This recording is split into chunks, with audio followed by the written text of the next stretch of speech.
kas tau yra ta gera muzika, ne? O čia sunkus, platus klausimas, nes... Teisingai, nes iš esmės, žinai, ten kuo greičiau šredint yra gera muzika ir kokybiška muzika, kitam visiškai atvirkščiai, žinai, tie 3 akordai atrodo, kad įspūdingiausias dalykas, kas gali būti. Aš sakyčiau taip, gerai kokybiškai šredint yra kietai, bet labai sunku padaryti, bet tuo pačiu ir 3 akordus padaryti, kad jie skambėtų, kad nereikėtų 4, yra irgi sudėtinga, kaip pagalvoju. Tai čia klausimas. Man gal nepatinka tas pats kaip su maisto produktais, aš sakyčiau. Visi tie maisto produktai, kurie yra štampuojami, kuriuose net nėra nieko maistingo, nėra nieko net...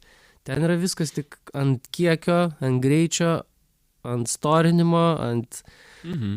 Ten tu gali kiek nori gerto pieno, jame nėra pieno, žinai. Tai, kas yra retai, ko yra nedaug, kas yra siekiama tik ten. Nes man, pavyzdžiui, gražiausia, kai ateini į koncą ir supranti, kad daug kas gali sugroti šitą muziką, bet taip kaip va šita chebra vaibina čia dabar.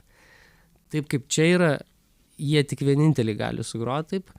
Ir aš būtent čia ir einu, tipo, pas juos, kad išgirsti. Aš už tai moku pinigus, kad nežinau, kad niekur kitur to negausiu. Okay. O čia yra gerai.